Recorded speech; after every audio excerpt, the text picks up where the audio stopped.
and so she's been such an important part here. So join me in a moment of silence in honor of a great life lived, and let me pray for our meeting today.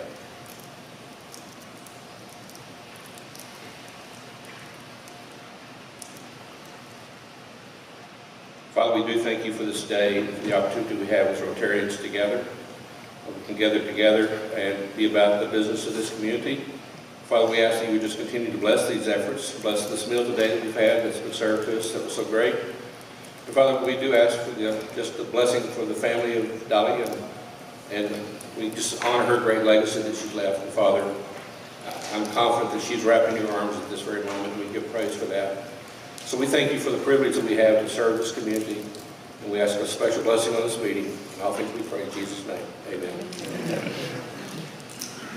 Please join for the Pledge of Allegiance. Salute, pledge, pledge allegiance to the flag of the United States of America and to the republic for which it stands, one nation under God, indivisible, with liberty and justice for all. You may be seated.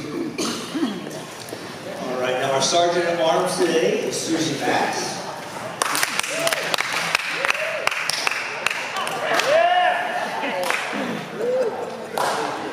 Oh, joy. It's me again. Oh, joy. But I'm just telling you about a treat. We're going to have a real treat this time. I got a program presented by the first female chief of the Eastern Shawnee tribe of Oklahoma. Yeah. And I think she's going to share her passion about the Hopewell Ceremonial Earthworks in Ohio's only UNESCO World Heritage Site. Yes. Look, I just want to make sure that you guys are up to speed for the program, so I have 3 little background questions for you. Now this is fine if you don't know the answer. It's for the scholarship committee, and yes or accept. But the rest of you are not. Okay. You probably already know that the Eastern Shawnee tribe of Oklahoma is one of 38 federally recognized tribes.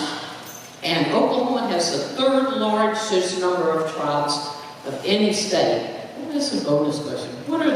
What is number 1 and 2? Alaska and California. Sure. How stinking smart are you? Well, that was a bonus question.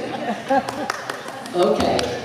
Question number 1. Well, I'm sure you've heard of UNESCO as a designation. Do you know what UNESCO stands for?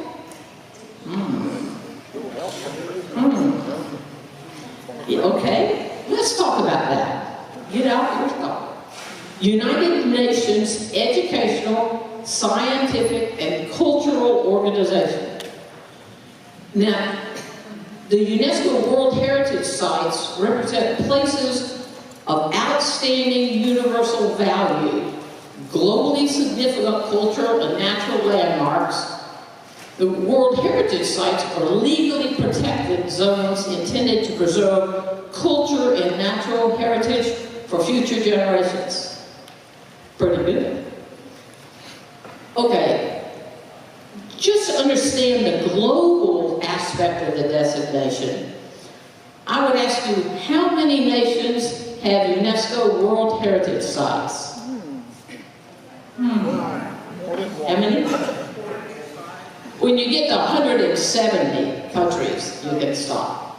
That tells you how very, very global it is.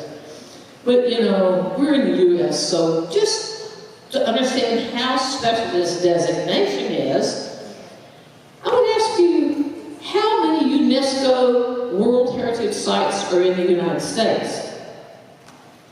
12. How many? 27. There's 27 UNESCO World Heritage Sites as of 2026, including 12 cultural sites, like the Hopewell Ceremonial Earthworks and Independence Hall. There are 14 natural sites like Yellowstone National Park and Everglades National Park. And then there's one mixed cultural and natural site, and it's a marine national monument in Hawaii. I'm not even going to try at the name of it. All right, so if you guys knew any of those, you can donate $1. If you didn't, you get fined. Thank you.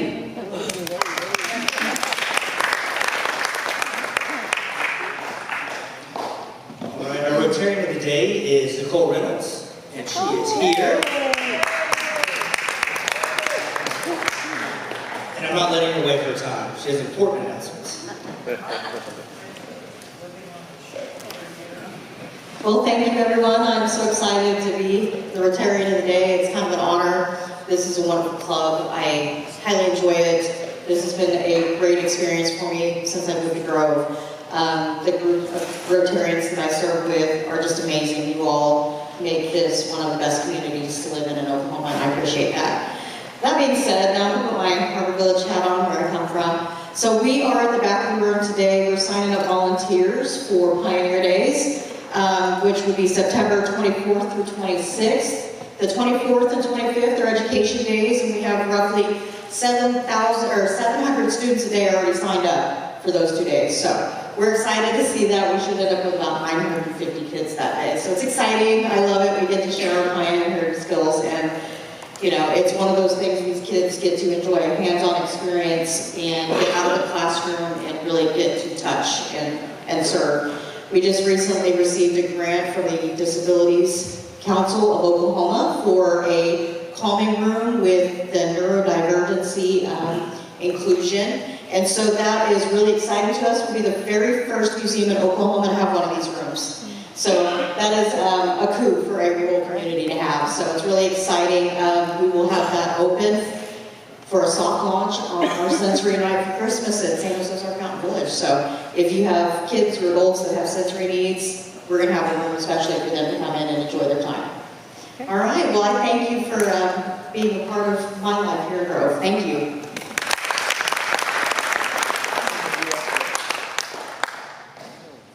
And a big round of applause for our caterer today, Mulligan's. We have several guests today. We have Abigail Ingalls with Nicole Reynolds. She's there in the back, signing up volunteers, so go see her. We have Troy Helms with Amber Helms.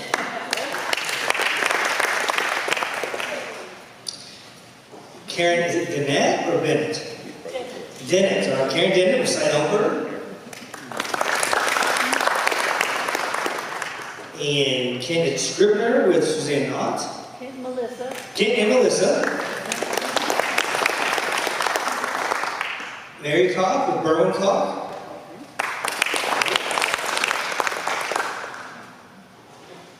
I'm bad enough pronouncing names as it is. Carol Mercedes. Pretty close. Carol, you're here with Connie King. Thank you for joining us today. All right, if you have an announcement, please come forward and do so now. And then after announcements, Mike Kuhn, after announcements, you can come up here as well. Let's see where you're at. So we've got Dr. Riggs and Carol LaRue for announcements. I'd like to invite you to join me and other Rotarians for the World Peace Gathering on September 20th from 4 to 5:30 p.m. at Leavenwood Gardens.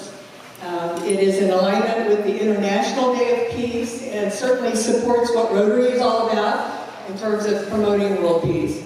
It'll be an hour and a half. It includes music, poetry, meditations, and a reading of every country in the world, and unison wishing peace for them and on earth. So it's a joyous and reflective type of gathering, and so all are welcome, and we're just praying for clear weather this year.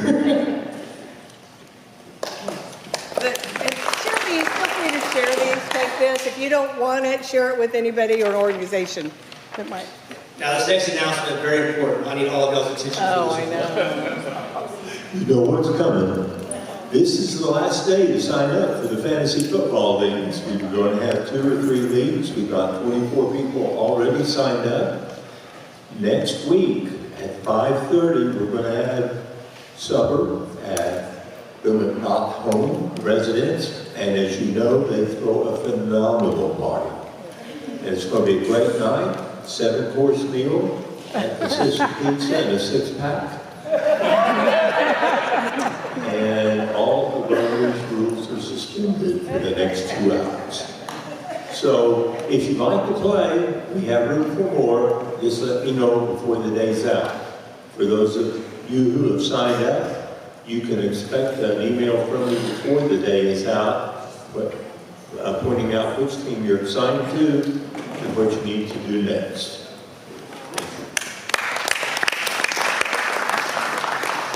And it's guaranteed to be entertaining, I assure you that. Thank you.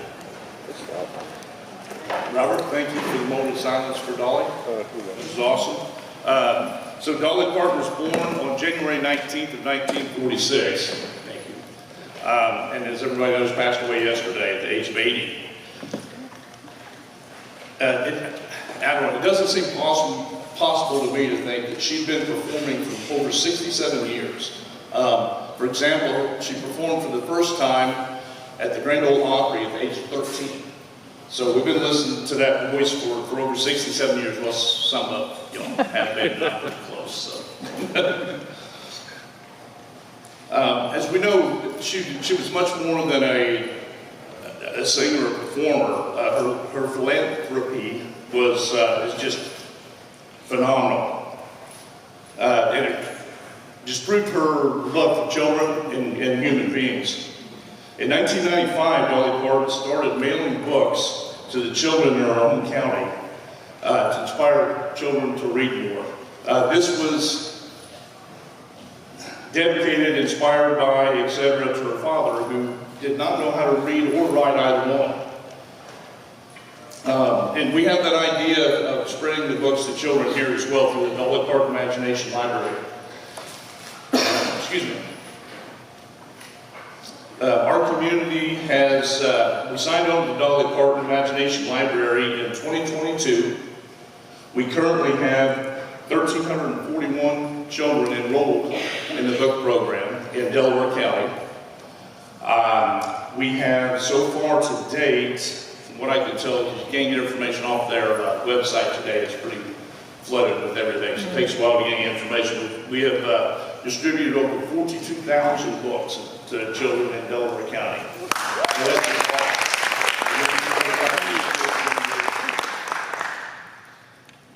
And it's thanks to our neighbors, and volunteers, and primarily to the woman who's from Sevier County, Tennessee. I had to look up how to pronounce it right.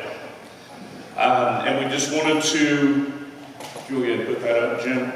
The family has asked that donations go to being made for the Dolly Parton Imagination Library. Up here is a QR code that takes you straight to the Grove Rotary Foundation link for Dolly Parton and the website there. We know you can go through their foundation and make donations. This sounds kind of greedy, but don't mean for it to be. But when it goes through there, there's a percentage that's taken for administration fees. When it's sent directly to us, then it goes 100% of the donations go towards books, so we can get more books out there. So we need to make sure, we appreciate any donations like that. Are they out now? Yeah, okay. So you'll notice the buckets have been emptied and put back out. So we're asking if anybody wants to go ahead and make cash donations today. These buckets have been dumped, they're separate, so it goes straight to the Dolly Parton Imagination Library Fund. So fill them up. Hey, Mike, Yes, ma'am. if you wanted to have a check, would you write it to the foundation, Dolly Parton? To the Grove Rotary Foundation, and then under the memo, put Dolly Parton or DPIL. And that way it knows good to that fund. Thank you. Yeah, thank you for asking. And I don't know, I'm going to hurry up and get out of here, get down off here, let somebody who's good at speaking speak. All we can say is thank you, Dolly, and we'll always love you. Yes, we will.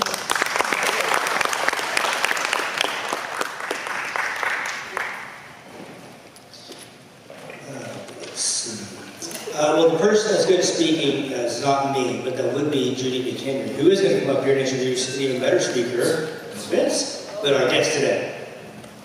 Thank you, Clayton. Glenna Wallace was born in Ottawa County, Oklahoma, and has lived in Oklahoma almost all her life. Wallace studied at Pittsburgh State University, where she graduated with a Bachelor's of Art, a Master's of Art, and Education Specialist. She continued her postgraduate education at the University of Tulsa, the University of Arkansas, and Missouri State, and there's so many degrees, I'm not going to read them. In 2006, she was elected chief of the Eastern Shawnee tribe of Oklahoma, becoming the tribe's first female chief. Prior to being elected chief, she served for 18 years on the Eastern Shawnee Business Committee. She also informed me today that she will be retiring in 1 month. Congratulations on that. Wallace has played a leading role in preserving earthworks in Ohio, the cultural homeland of the Eastern Shawnee tribe of Oklahoma. This is why we're here today, is to hear about what she had to do to be able to get this sacred ground declared a UNESCO site. And I don't know how many of you people were here about a year ago when Chief Wallace spoke, but it was the most mesmerizing presentation I've heard in a long time. So please join me in welcoming Chief Glenna Wallace.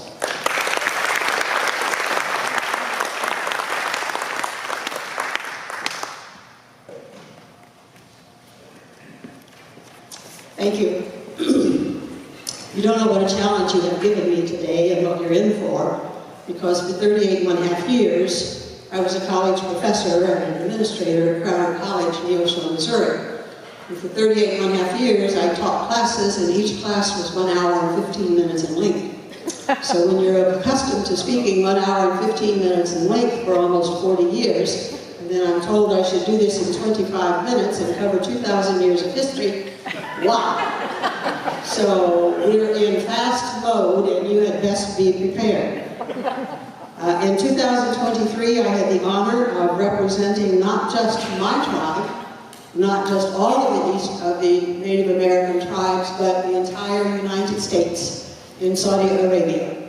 And it was there that we accepted being included as a World Heritage Site.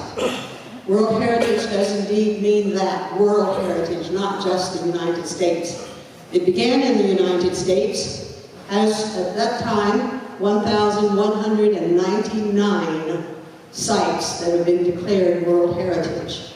And when we were declared World Heritage in 2023, we became number 1,200. So when you hear that we have only 27 in the United States, you understand that we have not been represented that well. Our history is not as long as many countries, but we do deserve more. We certainly have more that should be there. Unfortunately, it has not always been a priority of some governments, and even today, we are no longer a part of that organization, and we are not paying our dues to that organization. So other places that we would have in nomination would automatically have a higher hill to climb to get those places accepted and recognized as World Heritage. So how did this all begin? First, let me say that I am of the Eastern Shawnee tribe, and obviously I was born part of the Eastern Shawnee tribe. However, I did not become involved with the Eastern Shawnee tribe at all until I was in my 40s. The Eastern Shawnee tribe happens to be the first tribe in the United States to have been forcibly removed after the Indian Removal Act was passed in 1830. The first. We were not known as the Eastern Shawnee tribe at that time. We were placed on a reservation in Ohio in 1817 with another tribe that is of this area. And that tribe would be known today as the Seneca Cayuga. At that time, we were known as the mixed band of Senecas and Shawnees. The mixed band of Senecas and Shawnees. I can't talk that much, I could, about the Senecas, but I have too much to talk about the Shawnees, so hurriedly, let me just say that the history of the Shawnees is that we were always a nomadic tribe. We traveled.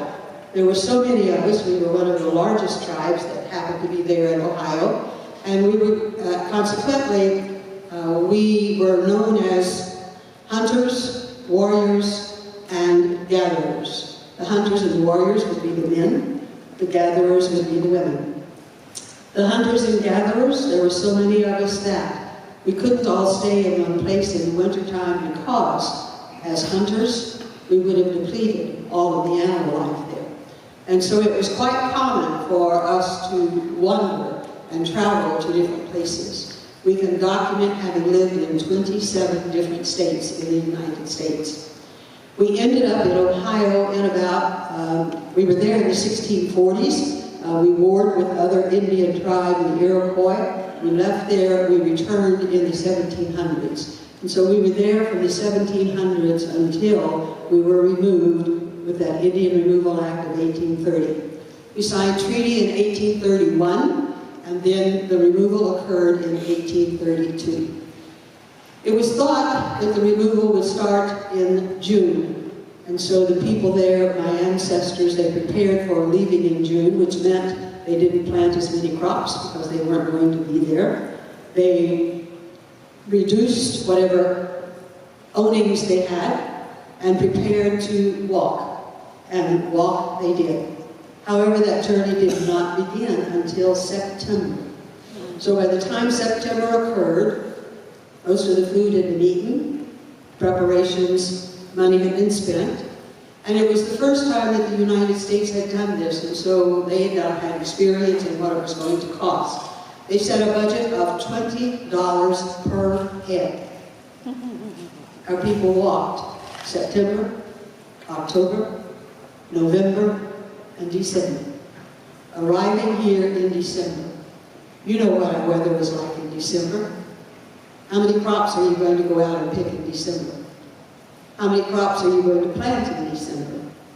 If you go back and look at those treaties, you will see that there are the names of my ancestors who signed those treaties. There are the names, but beside each of those names is a large X. And what does that large X represent? It represents that they needed a translator. They needed an interpreter. Why do they need a translator and interpreter? They were not proficient in the English language. I have been fortunate in my life because of being at Crowder College, which was a poor college, established only in the 1960s. It was a military base, it's not that far from here. And it was in the state of Missouri, is in the state of Missouri. There are 114 counties in the state of Missouri. We were given 2 counties as our jurisdictional area, and one of our counties was the second poorest county in Missouri. So Crowder College has never been an affluent college. It's been one that has had to struggle financially, and we've had to work for what we did. I happen to be the first in my family. I'm called a first-generation college student. No one had even graduated from high school. And so for me to go finish high school and then go on to college is really an unbelievable tale. And it happened because at first I was a migrant worker. My parents, my father worked in the lead and zinc mines here in Ottawa County, and my father was also an alcoholic, and he is not the Native American. I received that from my mother's side, but alcoholism is something that is too prevalent in Native American nations.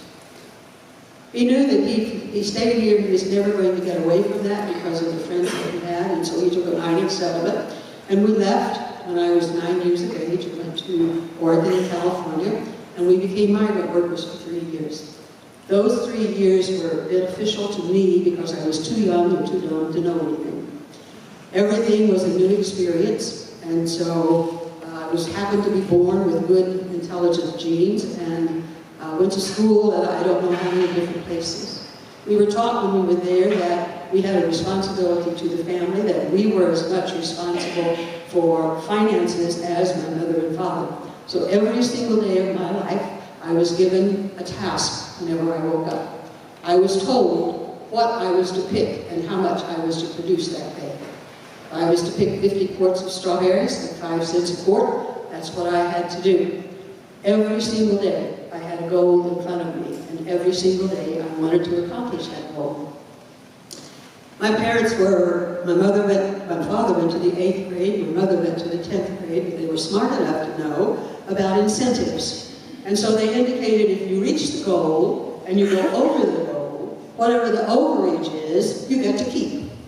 I was the greediest little girl in the United States. I didn't want 50 quarts of strawberries, I wanted 75 quarts of strawberries. At 50 cents a quart, at 5 cents a quart, at 25 more quarts, I had $1.25 every single day. I'd never had a nickel in my life before. And so, accomplishment became a way of my life. I went to school after school. Our records never followed us. My body is shot. Robert F. Kennedy would have a hard time with the number of injections that I had, from school to school to school. Always, unfortunately, there was the prejudice that went with it. When a school teacher learned that I was coming into the class, who was coming into that class? A kid from Oklahoma. I don't mean to insult you because Oklahoma is where my tribe is. Do you know where we rank educationally? In 50 states, we rank 50th. So we've never been known for being too superb in education. In addition to being from Oklahoma, I was called the Okie. And in addition to being an Okie, I was an Indian. And I wasn't even an Indian, I was an Injun. And in addition to that, I was a migrant worker. And I was a migrant child who was not going to be there very long. So how much time do you think a teacher would spend with expectations of me? I was automatically placed in the lowest grade. If I happened to be there long enough, I was in the top. Went to the next school, and guess where I was placed? Back in the lowest. Again, I was 9 years old, 10 years old. That didn't affect me that much. In fact, it taught me a great deal. It taught me that every single person has merit. Every single person has needs. Every single person has assets. And every single person has deficiencies. It depends upon where we want to concentrate. And so that affected my life. My father became ill in 3 years. He had tuberculosis of the spine. We had to leave. And we came back to Oklahoma. Fortunately, he had been in the military service. He went to Skokie Veterans Hospital. He had tuberculosis of the spine and had the first surgery in the United States. They removed his spinal column. In addition to that, they removed from the knee down his entire left bone and transplanted that into the back. He was told he would never walk again, would never work again. He did learn to walk, but he was never able to work again. We stood there in that hospital, and I looked at my mother. She had no skills. She was a cook. She had no education. We lived in the country. We had 5 kids. What was she going to do? And at the age of 11, a word that I came to know, epiphany, I had my first epiphany. And I looked at her and I said, she has no options. She has no options. We're going to go on welfare. For this little girl who had become so independent, who had learned to make money every single day and had the choice of how to spend that on the family and to help others, and to be selfish and buy some clothes for myself, this little girl who had become more like Huckleberry Finn and Tom Sawyer, who was as ornery as Dennis the Menace, but who was as innocent as Opie, and who was also like that little girl who always sang, Annie, who always sang, tomorrow, the sun will come out tomorrow. That was the combination that I had become. And I was ashamed of going on welfare. I was ashamed of not having options. And I said to myself, I don't have to have my way all the time. I don't have to have my way, but I do want a voice in my life. I do want some options in life. And the only way I know to do that is to get an education. So education became important to me. I was not expected to be a female when I was born. I had 2 uncles from the past without children, and my grandmother indicated that the next child was going to be named after those 2 men. So one's name was Glenna, the other's name was Judy. I was born, I wasn't that male, and so I earned my first A the day I was born. They put an A at the end of Glenn, and I became Glenna. And from that point on, I wanted an A in everything I did. And so it is simply goals that I establish and try to achieve them. And so it was that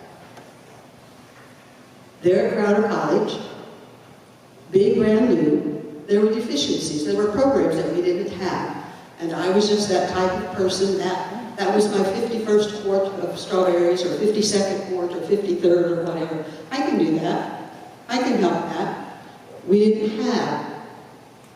The graduation point that people of attending Crowder at that point was 10% of those who graduated from high school. We had many who dropped out. We had no program. We had no GED at that time. I said, I can start a GED program. I can do that and still teach my classes. And so we did that. And then after doing that, I realized we had adults who were scoring very high on the ACT. Well, they deserved a scholarship just as much as somebody graduating from the 12th grade. It's ability. And so we established that. And so program after program. I was named the department chair within 3 years. And about 4 or 5 years later, the college decided that all we had were departments and we needed divisions. So we needed combinations of those departments. And of all things, here's this girl who had slept on hay bales, who had lived in abandoned barns, who lived for a time where it was we picked green beans, but it was a hog farm, and who had her private pig sty that I swept and kept as clean as I possibly could. There was this little girl who was named division head of communications and fine arts and design. What did I know about fine arts? Not a thing. Not a thing. But evidently nobody else in Newton County did either. Because of that county was the second poorest county in the state. So we tried some excellent programs, very few attended, and it occurred to me, for these students to know what fine arts are, I'm going to have to take them to the fine arts. And so I developed a travel program. That travel program benefited them, but it benefited me more than anyone else, because it resulted in my traveling to 75 different countries. So in those 75 different countries, I was the one who was indicating where we would travel and why we would. So we were always going to artistic places, which would be UNESCO sites. So I was visiting World Heritage sites, never thinking that that would ever appear in my personal life. Fast forward to the year 2000. I had been at Crowder College since 1968. In that years, I had helped establish student exchange programs, faculty exchange programs. I was able to be in Australia and teach for a year at 3 different institutions. I was able to be in England and teach. And in the year 2000, the director of humanities in the state of Missouri. Now, Crowder College is located in Missouri. My tribe is located in Oklahoma. But you know how close Oklahoma and Missouri are. And so I live 2 miles from my headquarters of my tribe.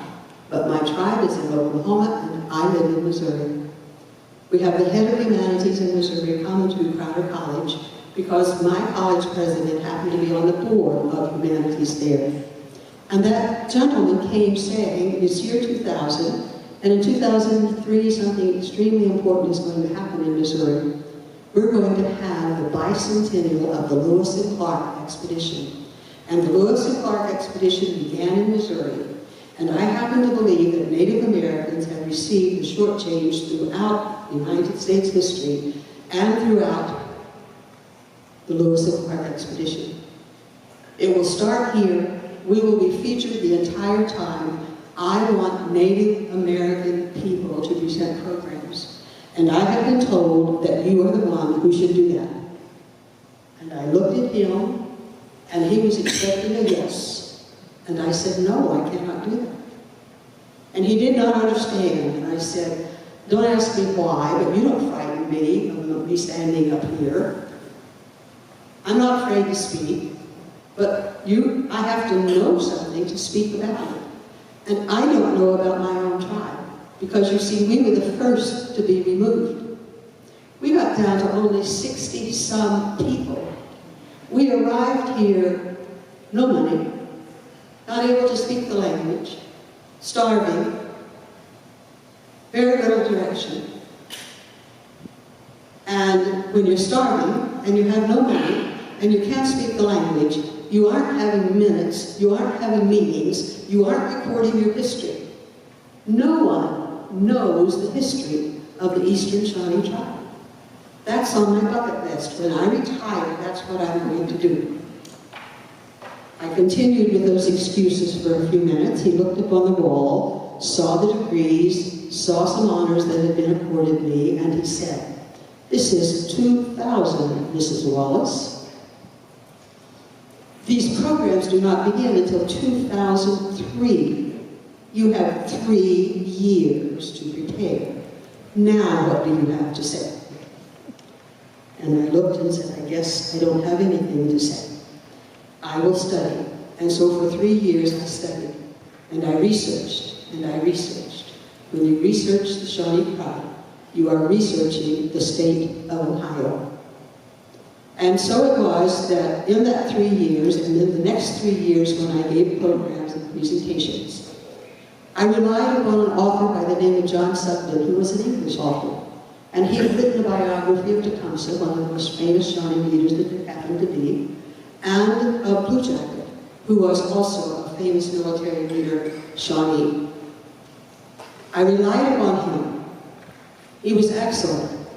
I was elected in chief in 2006 then, because I had been at Crowder for 38.5 years. I ended as academic dean, and we were having an election in the tribe. And they were electing a new president, a new chief, and I was asked to run. I said, a female has never been elected in the history of the 3 federally recognized Shawnee tribes. Why would I want to put myself through that? And they kept saying, but you know the tribe, you know the history, you have an education, we think you should run. We will support you. And so I decided, well, my ego isn't that big. That's okay. I will run, and I was elected. I'm often asked if I'm proud of being the first female elected as chief of the Shawnees, and I say yes. But I'm more proud of the fact that I've been re-elected 4 times. And so, elected in 2006, in 2007, I learned that John Sugden, this author that I had read and that I had depended upon so much, he was going to be appearing in a lecture series in Ohio. I wanted to go. I knew it would be the only opportunity I had to meet him, and so I drove to Ohio, and I attended his lecture, and I was able to visit with him personally.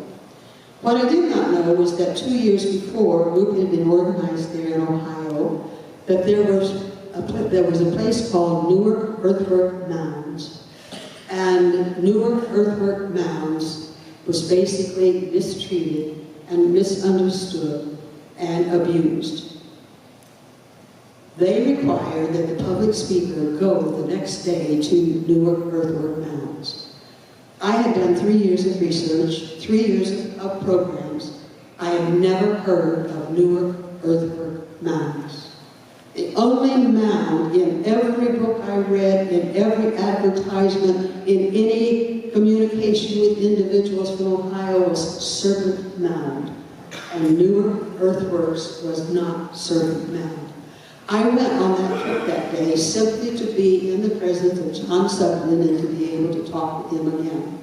I was shocked when we arrived at Newark Earthwork Mounds, because in my mind I'm saying, earthworks, that seems to be mounds, but Ohio has only one mound, Serpent Mound. We arrived.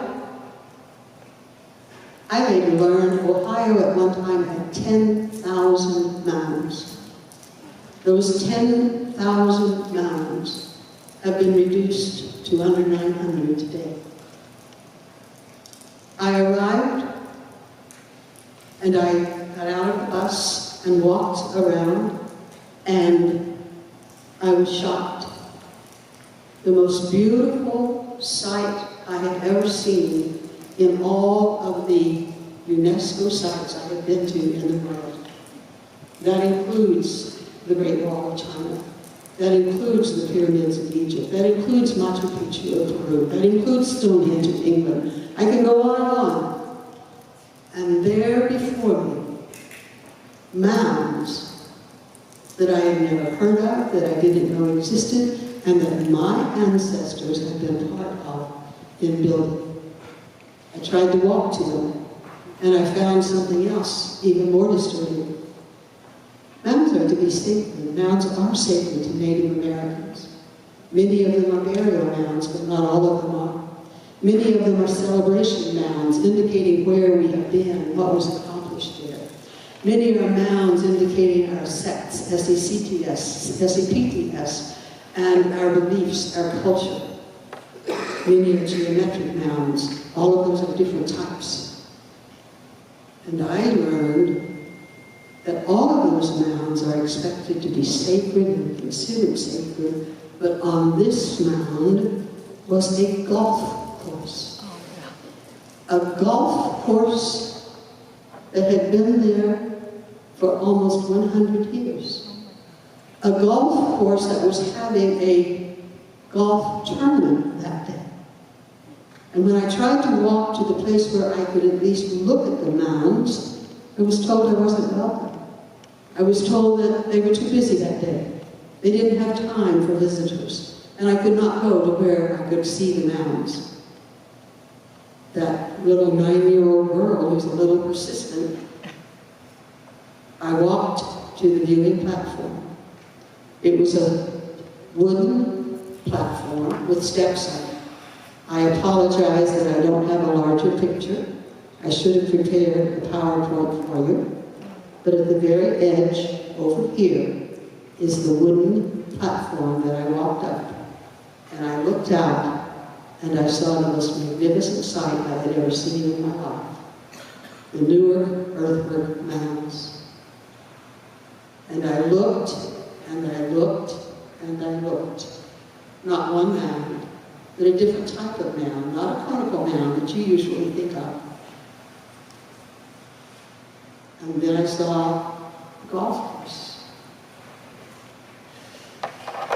And then I began to cry. That joy, that elation that I felt at first turned into, why? Why? How? How? And I walked down those steps, saying in the book of Scripture, Father, forgive them, for they know not what they do. And I said to myself, I do not know what one voice can do. But these mounds, this golf course, this is under the auspices of Ohio History Connection, which is supposed to be the caretaker of all of our historic sites in Ohio. What has happened? How did it happen? How did they let this happen? Who is responsible? And what can be done about it? I do not know what one voice can do, but I do know I have to speak up. And so for 2 years, it was telephone conversation, telephone calls, emails, exchanges. How did this happen? Why did this happen? Why did you give a 99-year lease to a Mound Builders Country Club that they even named it Mound Builders Country Club, and you have a golf course on it? Ultimately, it became a campaign to turn that. My first was get that golf course off of there. And next it was, this is World Heritage material. I'm not exaggerating when I say at 9 o'clock this morning I had a Zoom call with the CEO of Ohio History Connection, with the person who is the tribal relations specialist, with people who are with the Mellon Grant. And we were having an interview of trying to get a Mellon grant to do some things with the mounds there. And the director, Megan Wood, was telling about the conversation that she had just had within the last 2 weeks with an individual who had been there looking at the mounds there in Ohio, particularly this mound that I'm talking about, and saying, because this mound that I'm talking about, let me first say there are several different types of mounds. There are the conical mounds that you think of. Those are typically burial mounds. Those are sacred mounds. You don't want your ancestors dug up from 150 years ago and placed in a museum and everybody go around and look, but that's what's happened to us. That's what's still in many museums today. That's why we have a law called NAGPRA, Native American Protection and Repatriation Act. In addition to the conical mounds, though, there are called geometric mounds. Geometric mounds is exactly that, from the word geometry. They are of squares, of circles, of triangles. They have mathematical concepts. In geometric mounds, and those particular mounds at Newark Earthworks, where I was that day, they are the mounds that the Native Americans were so adept because they lived outside, they lived in nature all the time. They knew all about the moon. They knew all about the sun. They knew about the rotation. They knew. And those mounds are built where every 18.6 years, not days, not months, years, we have the solstice that comes, and it comes directly in line with where they built their mounds. 2,000 years ago. 2,000 years ago. No metal, no blasting powder, none of the conveniences that we have today. If you are familiar with Indigo Sky, if you have ever driven down the highway east of Indigo Sky, Highway 60, you can see Indigo Sky for a mile away. Indigo Sky is built on a hill that we had to take about 20 feet blast off of that hill. And when we were blasting off, we said, we're in line with the highway if we do this correctly. It took us 2 weeks to blast to get that lined up exactly with that highway. But that 2 weeks, what did we do? We had cell phones and we communicated with each other. We had a car that we drove down. We would say, we blasted, no, it's not quite there. You need to go more to the left, and you need more here and there. 2,000 years ago, they didn't have cars. 2,000 years ago, they were walking. 2,000 years ago, those mounds were built with Mother Earth. Nothing else. Mother Earth. Carried from all parts of the United States to Ohio in baskets. Baskets that they weighed 30 pounds apiece. People came as far away to Ohio to build those mounds as my ancestors walked from Ohio to come to Oklahoma, carrying baskets of 30 pounds. We know that to be fact because we have found things there that are found only at Yellowstone, that's found only at different places. And in this World Heritage nomination, we had to prove all of that. Scientific. She indicated, what does UNESCO stand for? Educational, scientific, cultural. We have all three of those in those aspects of those mounds in Ohio. And so when I went there, and then I learned 10,000 down to 900. There were over 45 tribes in Ohio. They forcibly removed every single one of them. There is no tribe in Ohio today. And when you remove the tribe, you remove the people as well. How would they know anything about it? How much do you people here in Grove even know about the 9 tribes that live in Ottawa County? Are you aware that my chief, after the Civil War, my chief, because Oklahoma fought on the side of the Confederacy, my chief was arrested, charged with treason, and was sent to a federal penitentiary? How many of you are aware of that? Hold your hand up. Not a one. And so Ohio is the same situation. They know nothing, they knew nothing. We knew little. we were going to have to prove. And it was proven. To become a World Heritage Site, there are 21 countries who read your nomination. 21 countries who can make the decision, and each one votes. The two nominations before ours, I sat there and listened as they discussed it.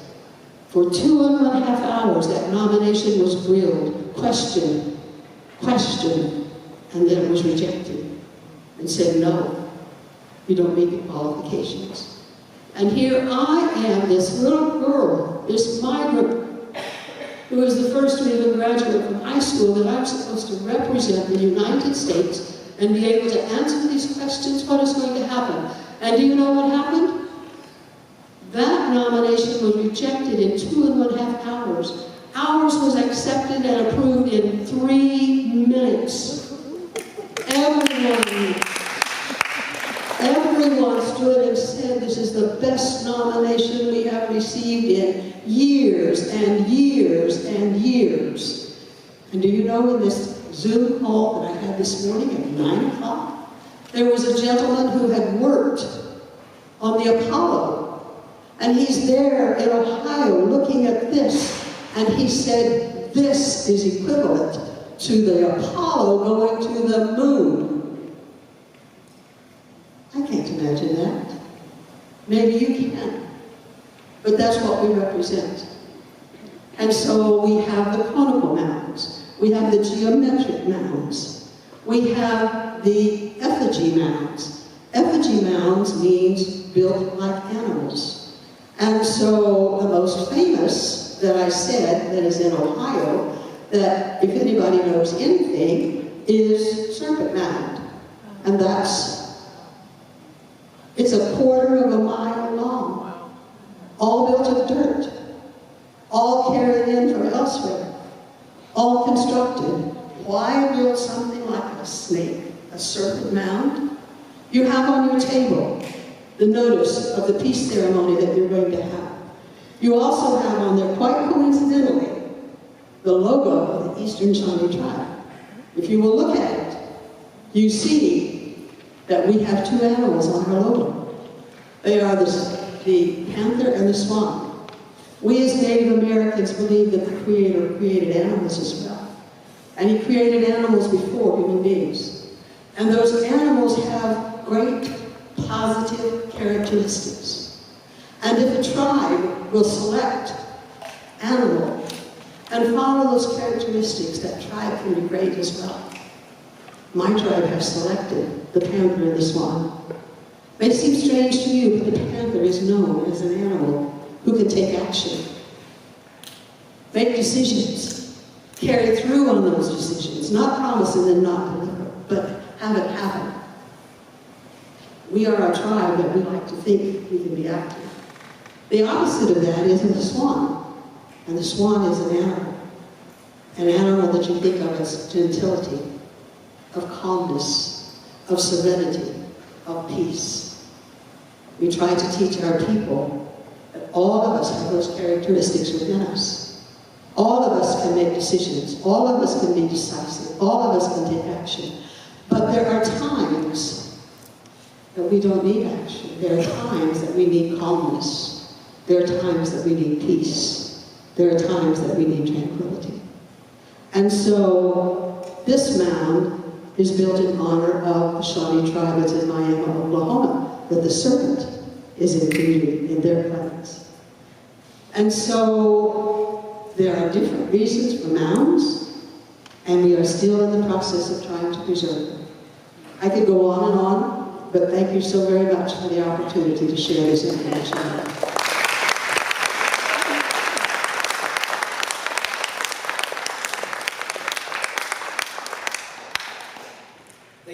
Thank you again for joining us in a wonderful presentation, and hopefully they will keep you on the list for each year and every year thereafter. As long as you'll be willing to come, keep doing this, yes. I would say you'll have more time on your hands after you retire, but something tells me you will find plenty to be doing and you won't be. You are correct. Thank you all for being here today. Our program next week will be Coach Ryan Keenum, the football coach for the Grove Ridge Runners. That'll be tables, please pick everything up. And then with that, we'll adjourn with the four-way test. If you stand with me. Of the things we think, say, or do is true,